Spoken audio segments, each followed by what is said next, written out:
Hey everyone, what's up? It's your girl Amanda, and welcome to part 2 of my college series. Today I have 10 do's and 10 don'ts of things that you do need to know about college. Let's get to it. So the first do is do wait until the first day of class to purchase your books. Y'all, I can't tell y'all how many times I purchased a book before class started and I got to the class and the professor says, "Hey, you know that book that I submitted to the school library?" Yeah. Yeah, you didn't really need that book. I don't even know why I submitted it because we're just gonna read like only one page, and honestly, I'm gonna scan it inside of your school website so that you really can just access it there and you really don't have to purchase the entire book. You can only use that one page that I'm gonna give you guys for free. Honestly, professors who may come across this video, please do not do that. I can't tell you how many times I have purchased a book and we've maybe only cracked open the book for one chapter, and the rest of the semester the book was collecting dust. My second do is ration out money on your student card. I know going into college, especially your first year, you're gung-ho, you're not really sure what you want to eat, you're going to swipe your card for this, you're going to swipe your card for that. Trust me, do not do that. When I had my student ID card, I had 300 flex dollars that was already pretty much paid for. Don't tell the college I said that. Flex dollars, so that way you can go and spend money at the student restaurant, the student cafe, or wherever. So let me tell you about that student card really quick. When you swipe your card, let's say there's a burger for $5, you want to purchase a side of fries for $2. Now your 300 is now $2.93. So then let's also not forget tax. You're going to add tax. So let's just say $10 total, right? So now you're down from $300 to $290. And it's only the first day of school. And you only have, let's see, anywhere from 100 days left of school. Yeah, don't do that. My next do is make sure that you make friends. It may seem difficult at the beginning, but once you kind of get into that mode of like you meet one or two people, they know like one or two people, and before you know it, y'all have a whole group of people, all of y'all are friends. But I will say be mindful of who you're attaching yourself to, because some college students are not really there academically. The next thing I will say is do make great connections also with your professors. So sometimes if you miss a class, your professor may allow you to come to another time frame for that specific class.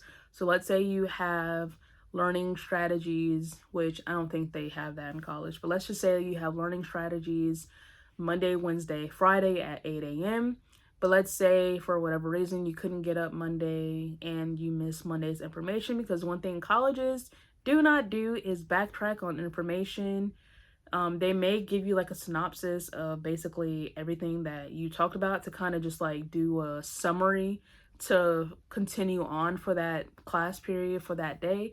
However, they don't go back and like, it's not regular school, so they don't take their time with it. Every day you learn something new.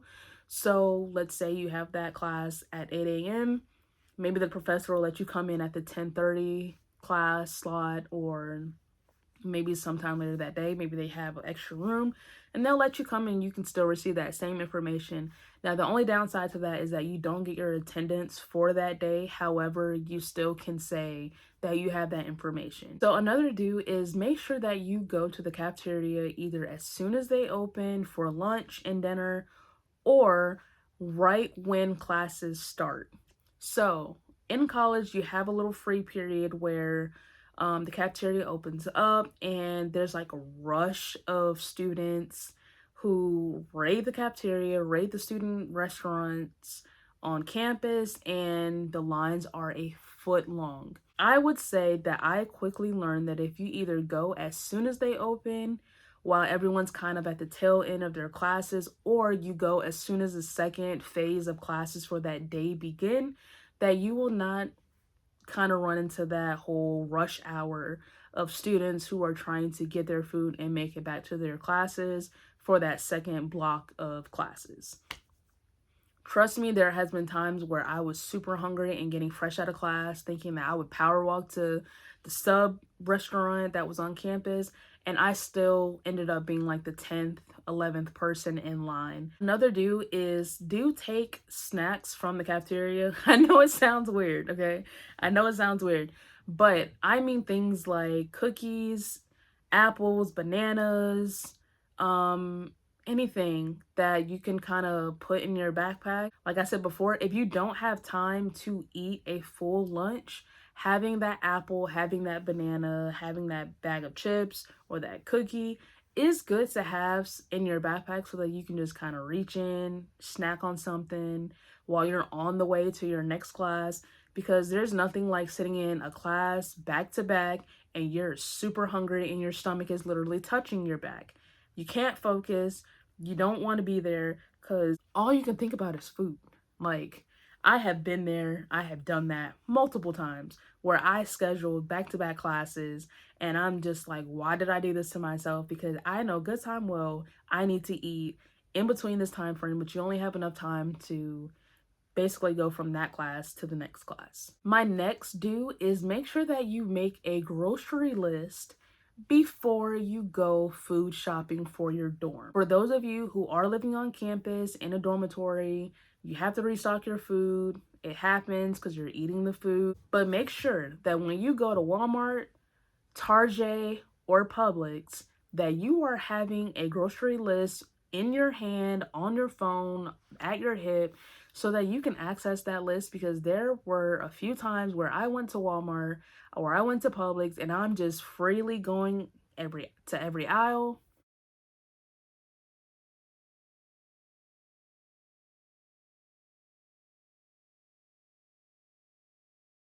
So my next do is to make sure that you are aware of any fees that classes have. So for me, because I graduated with my bachelor's degree in psychology with a minor in sociology, I was pretty much a bachelor of science, but I also had to take art classes. Bro, let me tell you, there were plenty of times where I'm like, I really have to take this drawing class, I really have to take this ceramics class, and I have to pay a fee. You have to pay an art fee. The school supplies you with paint, they supply you with drawing utensils like charcoal, um, as well as the clay that you need for your ceramics class. Trust me, trust me, trust me, trust me. There is a fee when you get in these classes. And the thing is, it's kind of like you're stuck between a rock and a hard place because you need the class, but you also, in order to have, like, to take the class, you have to pay for the fee. So it's kind of like you're stuck between a rock and a hard place. So make sure that you are aware of any fees that you will have to pay for when you sign up for certain classes. And then my last do is make sure that you create an evacuation plan when it comes to natural disasters. I had the lucky opportunity to go through a hurricane where I had to experience evacuation plans. I always stayed on the phone with my family, making sure that I had what I needed if I was going to stay on campus. But if I wanted to get off of campus, I had to make sure that I'm not moving too slow.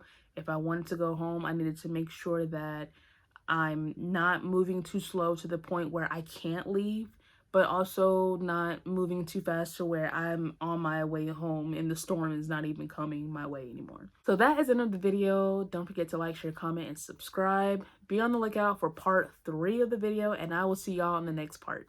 Peace.